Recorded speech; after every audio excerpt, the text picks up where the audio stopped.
اعوذ باللہ من الشیطان الرجیم بسم اللہ الرحمن الرحیم رب اشرح لی صدری ویسر لی امری واحلل عقدۃ من لسانی یفقهوا قولی رب زدنی علما اللهم فقهنا فی الدین اللهم انفعنا بما علمتنا وعلمنا ما ينفعنا وزدنا علما۔ السلام علیکم ورحمۃ اللہ وبرکاتہ۔ کیسے ہیں آپ سب؟ الحمدللہ۔ دیکھیں الحمدللہ آئی ایم پریولیجڈ، اللہ تعالیٰ بار بار موقع دے رہے ہیں کہ میں سیرہ کے بارے میں بار بار بات کروں۔ الحمدللہ yesterday was my lecture at another school, اور آج آپ کے ساتھ ہوں الحمدللہ۔ تو وہ لوگ چوزن ونز ہوتے ہیں جو اللہ کی اور اللہ کے رسول صلی اللہ علیہ وسلم کی بات کے لیے چنے جاتے ہیں۔ ہر ایک کو یہ سعادت نہیں ملتی۔ دیکھیں کتنے سب اسکولز ہیں، کتنے سارے اسکولز ہیں، اور کتنے سارے اسکولز میں اسمبلیز ہو رہی ہوں گی، کنڈکٹ ہو رہی ہوں گی اس ٹائم، لیکن آپ لوگوں کو سیرہ کی بات سننے کا موقع ملے گا انشاءاللہ۔ ٹھیک ہے؟ تو آر یو ہیپی؟ یس اور نو؟ یس الحمدللہ۔ دیکھیں بچوں، ہم بچپن سے سنتے آ رہے ہیں کہ سنت پر عمل کریں، سنت کے طریقے فالو کریں، کھانا بیٹھ کے کھائیں، دائیں ہاتھ سے کھائیں، اور کیا سنت میں آتا ہے؟ کوئی مجھے بتائے گا؟ کھڑے ہو کے پانی نہیں پی، کھڑے ہو کے پانی پینا بھی سنت ہے ویسے ٹھیک ہے، لیکن بیٹھ کے زیادہ پینا بھی سنت ہے۔ اور کوئی بات، کوئی سنت کا طریقہ؟ ہاں جی بتائیں۔ مسواک کریں، ایکسیلنٹ۔ اور کیا ہے سنت میں؟ جی جمعے والے دن نہانا، جی ایکسیلنٹ۔ جمعے کے دن کی تو بہت ساری سنتیں ہیں، ٹھیک ہے۔ کھانا کھانے سے پہلے اور بعد میں ہاتھ دھونے چاہیے، ویری گڈ۔ مطلب یہ سارے سنت کے طریقے ہیں ہمارے سونے جاگنے کے طریقے۔ آپ رائٹ سائڈ پہ سوئیں، دائیں گال پہ ہاتھ رکھ کے سوئیں، اور اٹھیں تو یہ دعا پڑھیں، سونے سے پہلے یہ دعا پڑھیں، اور واش روم جانے سے پہلے یہ دعا پڑھیں، باہر نکلنے کے بعد یہ دعا پڑھیں۔ یہ ساری جو ہمیں سسٹم دیا گیا ہے، یہ جو ہمیں سارا سسٹم دیا گیا ہے، اس کا کیا مقصد ہے؟ یہ سنت کو فالو کرنا، سنت پر عمل کرنا کیوں اتنا زیادہ ضروری ہے؟ اس کی کیا وجہ ہے؟ کیا سمجھ رہے ہیں؟ جی بتائیں۔ اس سے ہمیں ثواب ملتا ہے اور جنت بھی ملتی ہے، اور یہ سارے نیکی کے کام ہیں جو اللہ تعالیٰ نے کرے ہیں۔ اچھا، یہ سارے نیکی، ہاں نیکی تو ہے، لیکن دیکھیں نیکی تو اللہ نے ایک کتاب اتاری، ٹھیک ہے، قرآن حکیم، قرآن مجید اتارا ہمارے نبی صلی اللہ علیہ وسلم پہ، اور وہ دنیا ہدی للناس ہے، سب لوگوں کے لیے جو چاہے ہدایت لے اس سے۔ تو اس میں بہت سی چیزیں ہیں، ہدایت کی پوری بک ہے وہ، لیکن نبی صلی اللہ علیہ وسلم کا طریقہ فالو کرنا کیوں ضروری ہے؟ جس طرح قرآن مجید میں روزہ، زکوٰۃ، جہاد اور نماز کی فضیلت کا ذکر ہے، لیکن اس کی تفصیل اور طریقہ ہے۔ شاباش، اس بچی نے کہا ہے کہ ہمیں کوئی بات نہیں، اوپن ایئر میں ہوتا ہے ایسے۔ یہ بچی کہہ رہی ہے کہ جیسے احکامات جو ہیں وہ قرآن میں نازل ہوئے ہیں نا، روزہ، نماز، زکوٰۃ، اس کے احکامات تو ہیں، لیکن اس کا طریقہ جو ہے نا وہ نبی صلی اللہ علیہ وسلم کی سنت سے ملتا ہے۔ بالکل ٹھیک بات ہے۔ دیکھیں جیسے سائنس اسٹوڈنٹس جو ہیں، ایک تھیوری ہوتی ہے اور ایک پریکٹیکل ہوتا ہے نا، تو یہ جو قرآن ہے نا یہ تھیوری ہے اسلام کی، اور جو پریکٹیکل ہے نا وہ نبی صلی اللہ علیہ وسلم کی سیرہ ہے۔ آپ نے اس قرآن کو اپنی زندگی میں اپلائی کیسے کرنا ہے وہ آپ کو سیرہ پڑھے بغیر کبھی پتہ نہیں چلے گا کہ نبی صلی اللہ علیہ وسلم نے کس کس موقع پہ صبر کیا، کس موقع پہ درگزر کیا، اور کس موقع پہ جہاد کیا۔ اگر آپ سیرہ نہیں پڑھیں گے آپ کو پتہ نہیں چلے گا، کیونکہ قرآن میں تو قتال کا بھی حکم ہے، عفو درگزر کا بھی حکم ہے، تو وہ سیرہ سے ہمیں پتہ چلتا ہے کہ کس پوائنٹ پہ کون سا ڈیسیژن لیا گیا۔ اس کے بعد فائدہ کیا ہوگا؟ فائدہ یہ ہوگا، سورہ آل عمران کی آیت نمبر 34 ہے کہ کہہ دیجئے، نبی صلی اللہ علیہ وسلم سے کہا جا رہا ہے کہ کہہ دیجئے اگر تم اللہ سے محبت کرتے ہو تو فاتبعونی، میری اتباع کرو، یعنی مجھے فالو کرو۔ اس کا نتیجہ کیا ہوگا؟ اللہ تعالیٰ تم سے محبت کرے گا۔ یعنی کہ یہ جو اللہ کی بندے سے محبت ہے نا، اور واپس پھر اس بندے کی طرف اللہ وہ محبت لوٹاتے ہیں، یعنی اللہ تعالیٰ بندے سے محبت کرتے ہیں۔ ان دونوں چیزوں کو جو برج اپ کرتی ہے نا چیز، وہ سننا ہے۔ آپ اگر سنت فالو نہیں کرتے یہ دونوں چیزیں مل نہیں سکتی، ان دونوں چیزوں میں گیپ رہے گا۔ احسن عمل کی. آپ نے قرآن میں کتنے بچے ہیں جنہوں نے یہ فریز پڑھی ہوئی ہے قرآن میں, الذین آمنوا وعملوا الصالحات, سب نے تقریباً, ماشاء اللہ ماشاء اللہ. تو یہ اس کا مطلب کیا ہے؟ وہ لوگ جو ایمان لائے اور جو نیک عمل کرتے ہیں. ٹھیک ہے, بہت سے انعامات کا تذکرہ ہے قرآن میں اس فریز کے بعد, بہت سی تنبیہات ہیں کہ اگر یہ دو کام کرتے ہو نا مگر اس سے بچ جانا. ٹھیک ہے, کیوں؟ کیونکہ اللہ تعالیٰ کے ہاں جو عمل قبول ہوتا ہے نا, اس کی دو ہی شرطیں ہیں. ایک وہ ایمان کے ساتھ ہو خالص اللہ کے لیے, اور ایک وہ سنت پر ہو. وہ جو ایسا عمل ہے نا وہ وہی ہے جو سنت پر ہوتا ہے. آپ عبادتیں کریں اور 6 رکعت نماز فرض پڑھ لیں ظہر کی, وہ ایسا عمل ہوگا؟ نہیں ہوگا, کیونکہ 4 رکعت نماز فرض ہے ظہر میں, سنت میں ایسے ہی ہے, نبی صلی اللہ علیہ وسلم نے ایسے ہی سکھایا ہے. تو وہ بھی عبادت ہی ہوگی جب 6 رکعت پڑھ لیں, لیکن وہ سنت میں نہیں ہے, وہ سنت طریقہ نہیں ہے, تو پھر وہ ایسا عمل نہیں ہے, وہ مقبول نہیں ہے. سمجھ آئی بات کی؟ تو پھر کرنا کیا ہے؟ کتنی جگہ قرآن میں جو ہے وہ اللہ نے اپنی اطاعت کے ساتھ نبی صلی اللہ علیہ وسلم کی اطاعت کو ساتھ جوڑ کے بیان کیا ہے. جیسے کہ دیکھیں آیت نمبر جو 53 ہے سورۃ النور کی, اس میں کیا بتایا گیا ہے؟ 54 آیت ہے, سوری, کہہ دیجئے اطاعت کرو اللہ کی اور اطاعت کرو رسول کی. اطیعوا اللہ و اطیعوا الرسول. ٹھیک ہے, اللہ نے اپنی اطاعت کے ساتھ رسول کی اطاعت کا حکم دیا, تو اس کا کیا فائدہ ہوگا؟ اسی آیت کی فریز ہے, اگر تم اطاعت کرو گے تو ہدایت پا لو گے. اگر تم رسول اللہ کی اطاعت کرو گے تو ہدایت پا لو گے. قرآن کا مقصد ہدایت ہے, اور اس کا طریقہ سنت ہے, اس لیے ہمیں سنت کو فالو کرنا ضروری ہے. ٹھیک ہے, نبی صلی اللہ علیہ وسلم کی سنتیں, چاہے وہ کھانے پینے کے آداب ہیں, چاہے وہ کسی بھی طرح کے معاملات میں ڈیلنگز ہیں, اس میں وہ طریقے اختیار کرنا بہت ضروری ہے. ٹھیک ہے, اچھا اب دیکھیں بچوں کے لیے, چھوٹے بچے بھی ہیں اس میں کراؤڈ میں, تو چھوٹے بچوں کے لیے میں یہی کہوں گی کہ نبی صلی اللہ علیہ وسلم ایز اے بچہ بہت, ایز اے چائلڈ وہ بہت صابر, بہت شاکر تھے. ان کی لائف آپ سب کو پتہ ہے کہ وہ پیدائشی یتیم تھے. والدہ جو ہیں وہ 6 سال کی عمر میں فوت ہو گئیں, اور 8 سال کی عمر میں کون فوت ہوئے تھے؟ ان کے دادا. تو یعنی کہ یہ جو ایک بہت مضبوط سپورٹ سسٹم ہوتا ہے نا بچے کا, وہ نبی صلی اللہ علیہ وسلم کے پاس نہیں تھا بہت بچپن سے. لیکن کسی حدیث میں, کسی واقعے میں کیا یہ پتہ چلتا ہے کہ انہوں نے بڑی محرومی کا اظہار کیا کہ میرے پاس یہ چیزیں نہیں تھیں؟ ہم جو ہمارے پیارے پیارے بچے ہیں چھوٹے, وہ آج کل نا چھوٹی سی چیز کی وجہ سے نا ایسے لگتے ہیں جیسے ہم بڑے ڈپرائیوڈ ہیں, ہم بڑے محروم ہیں.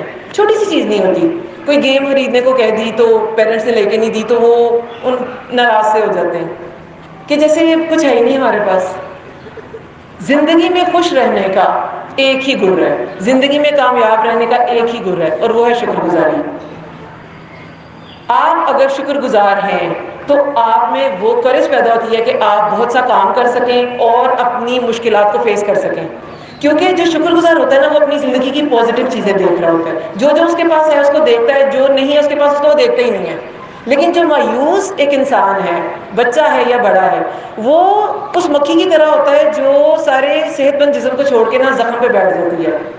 اتنی ساری نعمتیں اس کو نظر نہیں آتی, اور جو ایک کمی ہے اس کی لائف میں وہ اسی کو روتا رہتا ہے. نبی صلی اللہ علیہ وسلم کی لائف کیسی تھی؟ لیکن ساری زندگی انہوں نے کیا کیا؟ توکل علی اللہ, اللہ پہ توکل کیا. کیسے؟ بچپن میں دیکھیں, بچپن میں جو سپورٹ سسٹم فیملی کا ہوتا ہے وہ نہیں تھا. پھر جب بڑے ہوئے, ابو طالب نے ان کو سپورٹ کیا, وہ ان کے گھر میں رہے.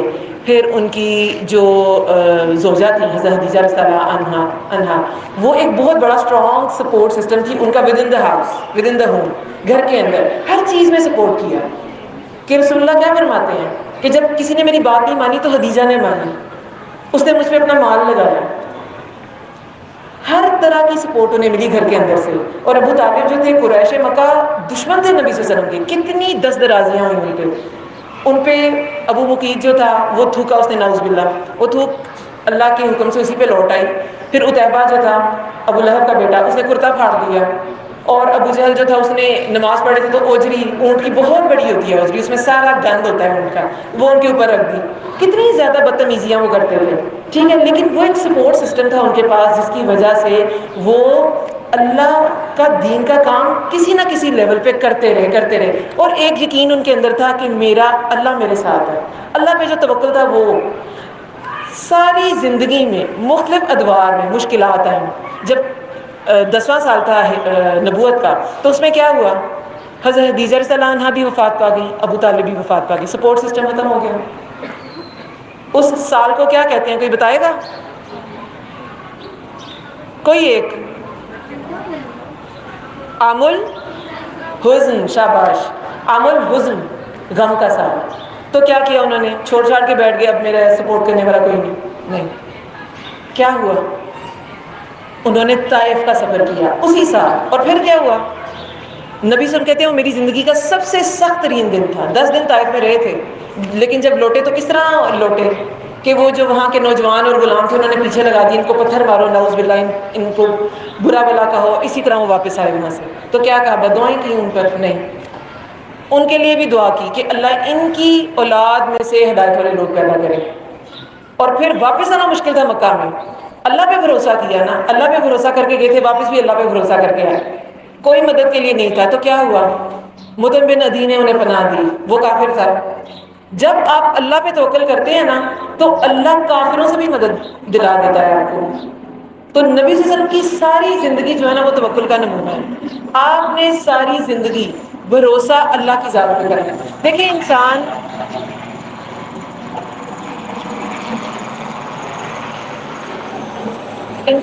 اپنی زندگی میں نا بہت سے تعلق داریاں بناتا ہے، بہت سے کانٹیکٹس بناتا ہے ساری زندگی میں اپنی، لاکھوں.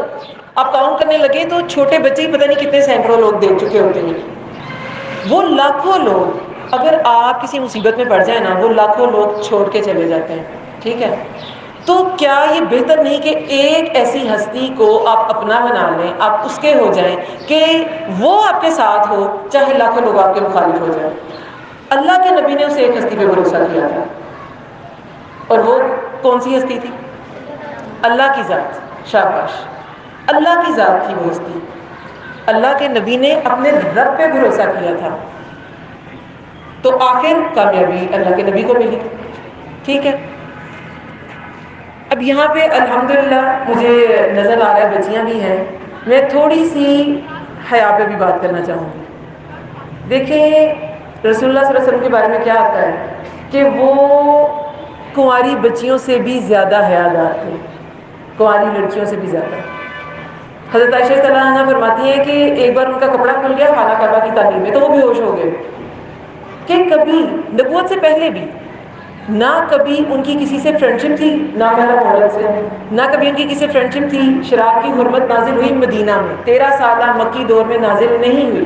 کبھی شراب کو ہاتھ نہیں لگایا، کبھی بت کو ہاتھ نہیں لگایا، کبھی جھوٹ نہیں بولا، امین تھے. اور کیا تھے؟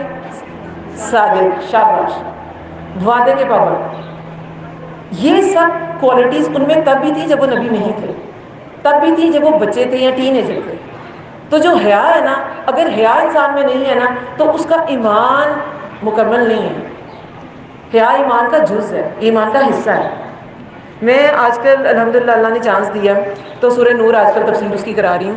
تو جب وہ سورہ کا سٹارٹ تھا نا، سورۃ انزلناها وفرضناها، کہ ہم نے نازل کیا اسے اور ہم نے فرض کیا اسے، تو اس میں جو احکامات تھے نا وہ سمجھ آیا کہ سارے فرض کے درجے پہ تھے، سارے فرض کے درجے پہ تھے. اور جو میں نے اس کے احکامات پڑھے، وہ سارے احکامات جو میں تھوڑا سا آپ کو بتا دیتی ہوں کہ وہ سورہ نور میں جو احکامات ہیں نا وہ گھر کے اندر آپ کے پردے سے ریلیٹڈ ہے. آگے 3-4 سورتوں بعد آتی ہے سورہ احزاب، اس میں جو احکامات ہیں وہ باہر کے پردے سے ریلیٹڈ ہے کہ آپ نے جلابیب کا ذکر آتا ہے، بڑی چادریں اوڑھ کے آپ باہر جائیں. لیکن جو سورہ نور میں احکامات ہیں نا وہ گھر کے اندر آپ کی ڈریسنگ کیسی ہو، آپ کے گھر آنے جانے کے آداب، کے عورتیں ڈسٹرب نہ ہوں. جیسے کہ جو اوڑھنی ہے دوپٹہ، یہ عربوں میں بھی اس کا کانسیپٹ تھا. عربوں میں بھی ایون کہ جو چادریں ہوتی تھی نا وہ مرد بھی لیتے تھے، اسی سے ان کی شان پتہ چلتی تھی یہ کتنے زیادہ بڑے سردار ہیں. جس نے جتنی مہنگی چادر لی ہوتی تھی وہ اتنا زیادہ ایلیٹ سمجھا جاتا تھا، ایلیٹ کلاس سے وہ بلانگ کرتا ہے یہ سمجھا جاتا تھا. تو عورتوں کی بھی اوڑھنیاں ہوتی تھیں، تو اس میں اوڑھنیوں کا ذکر ہے کہ وہ آپ پھیلائیں. اور جو گھر میں آنے جانے کا آداب ہے کہ جو بھی گھر میں انٹر ہو وہ اجازت ہے. یہ سب کیوں ہے؟ یہ سارے ایٹیکیٹس عورت کے لیے ہیں، پتہ ہے آپ کو؟ ایون کہ جو غیر رہائشی گھر ہیں جیسے ہاسپٹلز ہوتے ہیں جس میں کسی فیملی کی رہائش نہیں ہے، ہاسپٹلز ہیں، اسکولز ہیں یا کوئی انسٹیٹیوٹس ہیں، ان میں اجازت لینے کی ضرورت نہیں ہے. یہ بھی آیت میں ہی ہے، یہ بھی سورہ نور میں ہے. کیوں؟ کیونکہ وہاں کسی عورت کا پردہ ڈسٹرب نہیں ہوتا. اللہ نے عورت کو کتنی ڈگنیٹی دی کہ اس کے لیے مرد کو کہتی ہے تم نے نظریں نیچی رکھنی ہیں، عورت کو بعد میں حکم ہے، مرد کو پہلے ہے تم نے نظریں نیچی رکھنی ہیں تاکہ حیا قائم رہے. عورت کو سیکیور، مستورات کہا گیا نا قرآن میں، چھپانے کے قابل چیز. اتنی ڈگنیٹی کہ آپ گھر میں آئیں جائیں، بیلکنی سائڈ پہ کھڑے سامنے نہ ہو کہ کوئی عورت اگر کام کر رہی ہے باہر ہی اور وہ دروازہ کھول لے تو آپ فوراً اس کو دیکھیں گے. یہ عورت کی ڈگنیٹی ہے، اس کو سیکیور کیا گیا ہے. تو پھر ہمیں کیا سمجھ آتی ہے؟ ہمیں اس رب کا کتنا شکر ادا کرنا چاہیے کہ اللہ تعالیٰ نے ہمیں ایسا دین دیا جس نے عورت کو اتنی عزت دی ہے. عورت صرف پریویلیج انسان مرد کے سامنے آ سکتی ہے. وہ پریویلیج کیا ہے؟ وہ جو اس کا محرم ہے. ہر وہ رشتہ جس سے نکاح نہیں ہو سکتا وہ محرم ہے. ہر وہ رشتہ جس سے نکاح ہو سکتا ہے وہ نامحرم ہے. نامحرموں سے پردہ ہے، محرموں سے نہیں ہے. ٹھیک ہے، یہ شارٹ ہے، ویسے تو ڈیٹیلز بہت ہیں. جب جو اصول قانون قذف کی آیات ہے، قذف ہوتا ہے کہ اگر آپ نے کسی عورت پہ جھوٹا الزام، عورت نہیں عورت مرد دونوں پہ جھوٹا الزام لگایا اور وہ پروف نہیں کر سکے، چار گواہ نہیں ہیں، تو پھر کیا ہوتا ہے کہ اس الزام لگانے والے کو 80 کوڑے ملتے ہیں. اچھا، اس آیت میں ذکر ہے محصنات، جو بھولی والی عورتوں پہ الزام لگائیں تو آپ انہیں سزا دی جائے. حالانکہ مرد کے لیے بھی یہی حکم ہے. اگر کسی بھولے والے یا جو شریف مرد پہ بھی کوئی الزام لگاتا ہے اس کے لیے بھی وہی حد ہے. لیکن قرآن میں عورت کا ذکر کیا گیا. کیوں؟ کیونکہ اس کا معاملہ سینسٹیو ہے. اس سینسٹیوٹی کو ہم نے سمجھنا ہے. خود کو سب سے پہلے خود سیکیور کرنا ہے. عورت فار گرانٹیڈ نہیں اسے لیا جا سکتا. اس کو سمجھنا ہے اس چیز کو کہ ہر کوئی نہ اس کو دیکھ سکتا ہے، نہ ہر کوئی اسے بات کر سکتا ہے، نہ وہ ہر کسی سے بات کرے. ٹھیک ہے، تو یہ ایک عورت کو پریویلیج ہے. قرآن میں سورہ نساء ہے، کوئی سورہ رجال ہے نہیں ہے. مردوں کے نام پہ کوئی سورہ نہیں ہے، لیکن عورتوں کے احکامات کے لیے الگ سے ایک سورہ اللہ تعالیٰ نے قرآن میں بتایا. تو پھر کیا سمجھ آیا؟ کیا سمجھ میں آئی اس سے بات؟ قرآن مجید میں عورتوں کو بھی بہت زیادہ عزت دی گئی. ہاں، عورتوں کے لیے اللہ تعالیٰ نے ایک پراپر سورج بھی قرآن مجید میں اتاری ہے جس میں پردے وغیرہ کا ہے. عورتوں کو بھی حیا کرنی چاہیے اور پردہ کرنا چاہیے. شاباش. وہ کہہ رہی ہیں عورتوں کو بھی حیا کرنی چاہیے اور پردہ کرنا چاہیے. یعنی کہ حیا جو ہے نا وہ ایسی چیز ہے کہ اس کے بغیر ایک عورت کو وہ ڈگنیٹی نہیں مل سکتی جو حیا کے ساتھ ملتی ہے. یہ لازم و ملزوم چیز ہے. ٹھیک ہے، اس کے علاوہ دیکھیں نبی صلی اللہ علیہ وسلم کی زندگی میں، ویسے تو نبی صلی اللہ علیہ وسلم کی لائف کے جو اسپیکٹس ہیں نا وہ ایسے ہیں کہ یہ دریا کو کوزے میں بند کرنا ہے. وہ اگر سارے ڈسکس کرنے لگیں گے تو آپ ساری عمر بھی ڈسکس کرتے رہیں تو وہ ڈسکس نہیں کیے جا سکتے. ایک ایک واقعے میں بہت سے اسباب نکلتے ہیں، لیکن جو ہماری نیڈ آف دا آر ہے وہ ہم ضرور ڈسکس کریں گے. یہ فتنوں کا دور ہے. ٹھیک ہے، فتنوں کا دور ہے. فتنہ کیا ہوتا ہے؟ کسی کو پتا فتنہ کیا ہوتا ہے؟ کیا ہوتی ہے؟ لڑائی جھگڑے. اوکے، اور کچھ؟ فساد. اوکے، اس کا جو لفظی مطلب ہے نا فتنے کا وہ ہے سونے کو سخت گرم کرنا. سونے کو سخت گرم کرنا. آپ نے وہ سنا ہوا ہے سونا تب کے کندن بنتا ہے؟ سنا ہوا ہے آپ نے؟ سونا تب کے کندن بنتا ہے، جب وہ تپ جاتا ہے نا تو اس کا کھرا کھوٹا علیحدہ ہو جاتا ہے. ٹھیک ہے، تو یہ جو آزمائشیں ہوتی ہیں نا یہ کھرا کھوٹا انسان کا علیحدہ کر دیتی ہیں. یہ آزمائشوں کا دور ہے، اس میں کھرا کھوٹا علیحدہ ہو جائے گا. کبھی ان فتنوں کا رونا نہیں رونا. اگر آپ کھڑے ہیں نا تو آپ اس میں ایکسل کر جائیں گے. ان فتنوں کے دور میں بھی ہم سنتے ہیں نا فتنوں کا دور ہے، بچوں کو بچانا بہت مشکل ہے، ہر جگہ پہ آزمائش ہے، ہر جگہ ٹیسٹ ہے. کیسے بچوں کو بچائیں، کیسے